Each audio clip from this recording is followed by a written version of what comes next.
Olá pessoal, bem-vindos à nossa aula de Perfect, mas antes de começarmos eu queria revisar as formas verbais que nós aprendemos, que são as formas do Simple e as formas do Continuous, que é o gerúndio. Vamos começar. Presente, he shouts, ele grita. Vamos lembrar que sempre colocamos um S aqui na terceira pessoa do singular do presente. Já no passado, he shouted, muito simples também, nós só colocamos um ED depois. Já no futuro, he will shout. Lembre-se que nós só adicionamos um willzinho aqui antes do verbo. Muito simples. Já no gerúndio, pessoal, nós aprendemos que nós só temos de colocar o verbo to be mais a forma gerúndio do verbo, que é o verbo terminando com ing. Por exemplo, he is shouting. Ele está gritando.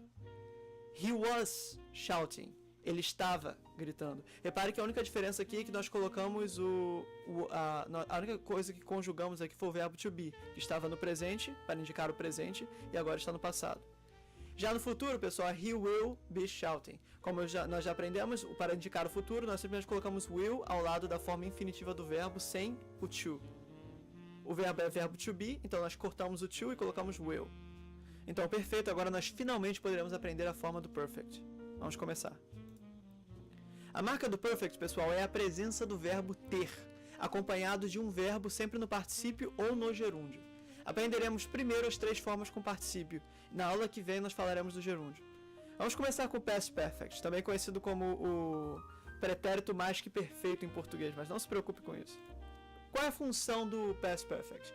É para constatar um passado que antecedeu o passado simples. Parece complicado, mas é bem fácil. Veja uma frase. I had closed the shop when you arrived. Eu tinha fechado a loja quando você chegou. Já tinha fechado a loja quando você chegou. O que está acontecendo? Quando você chegou, que é a frase no passado simples, eu já tinha fechado a loja. Ou seja, a ação de fechar a loja antecedeu a ação da sua chegada. E para fazer o passado do perfect, pessoal, para criar a frase que nós acabamos de ver, nós simplesmente colocaremos o verbo to have no passado. E qual é a forma do verbo to have no passado em todas as pessoas? Had. Como nós já vimos. E depois do to have, pessoal, nós colocaremos o particípio do verbo. E você deve lembrar que a forma particípio do verbo, em 99 casos de 100, é igual ao passado. Agora vejamos como funcionam as frases. I had closed the shop when Doug arrived. Ou seja, eu já tinha fechado a loja quando Doug chegou.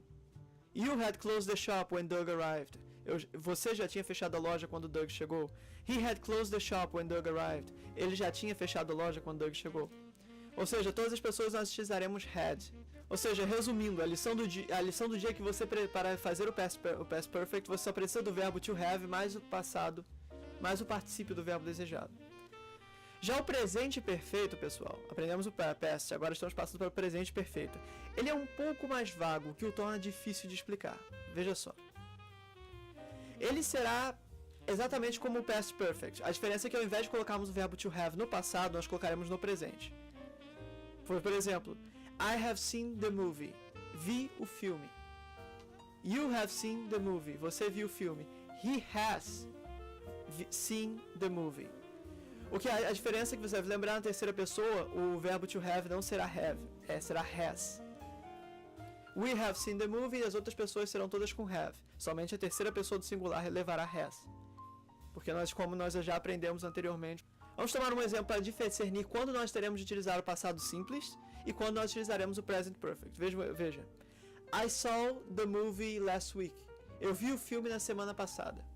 Mas se eu disser I have seen the movie, eu estou dizendo eu vi o filme. Qual a diferença? É que quando eu digo I saw the movie, usando o passado simples, eu estou me referindo a um tempo atomístico.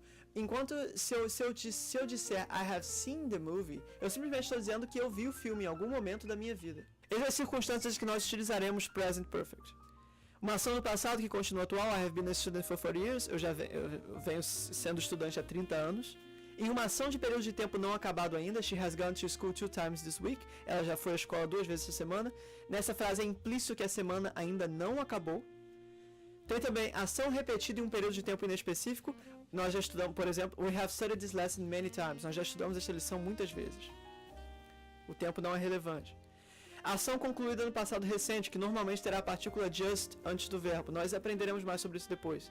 Como em The king has just passed, o rei acaba de morrer. Há também ação em qualquer em período de tempo que não seja relevante, só aconteceu, não importa quando. Como, por exemplo, I have studied this lesson.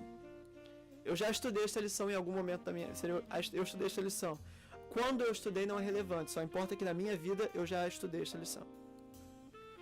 Se você só conseguir se lembrar de uma situação, pessoal, lembre-se sempre da situação ação do passado que continua atual. I have been a student for 40 years, com present perfect. Por exemplo, eu já venho sendo estudante há 30 anos. Porque ela tem sentido muito diferente de I was a student for 40 years, que seria o passado simples. I was a student for 40 years significa eu fui estudante por 30 anos. É bem diferente de I have been a student for 40 years, que seria eu venho sendo estudante há 30 anos. E para acabar, pessoal, temos algo que é bem mais simples, que é o perfect future. Ele se refere a uma ação que virá antes de uma ação futura. Por exemplo, I will have to close the shop when you arrive. Quando você chegar, eu terei fechado a loja. Ou seja, o fato de eu fechar a minha ação de fechar a loja virá antes de você chegar. Para fazer essa forma, nós colocaremos o will. I will have closed the shop when you arrive. Quando você chegar, eu já terei fechado a loja. Eu terei fechado a loja. Para criar esta forma, pessoal, é muito simples. Nós colocaremos o futuro de to have, que você deve lembrar agora, já deve estar na sua veia, que é will have, mais o verbo do particípio, que simplesmente colocar para fazer o verbo do particípio, você deve lembrar, colocamos simplesmente ed ao fim. Todas as pessoas serão iguais, porque você deve lembrar, no futuro todas as pessoas serão iguais, serão will mais o verbo. Aqui nós temos essa frase, I will have closed the shop when you arrive. Quando você chegar, eu já terei fechado a loja. O que é interessante aqui, pessoal, é que a ação de eu fechar a loja antecederá a ação de você chegar. É bem simples de criar sentenças com ele. Nós simplesmente colocamos o futuro do verbo to have, que será will have, como nós aprendemos, futuro sempre é will, mais a forma verbal do infinitivo sem to. O verbo é to have, e agora será will have, mais o verbo do particípio em seguida.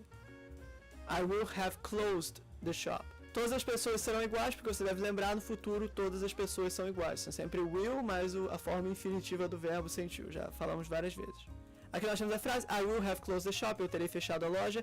You will have closed the shop. Você terá fechado a loja. He will have closed the shop. Ele terá fechado a loja. Todas as pessoas são iguais. Então espero que você tenha entendido. Minha sugestão é assistir a aula uma segunda vez antes de continuarmos para o Perfect Continuous.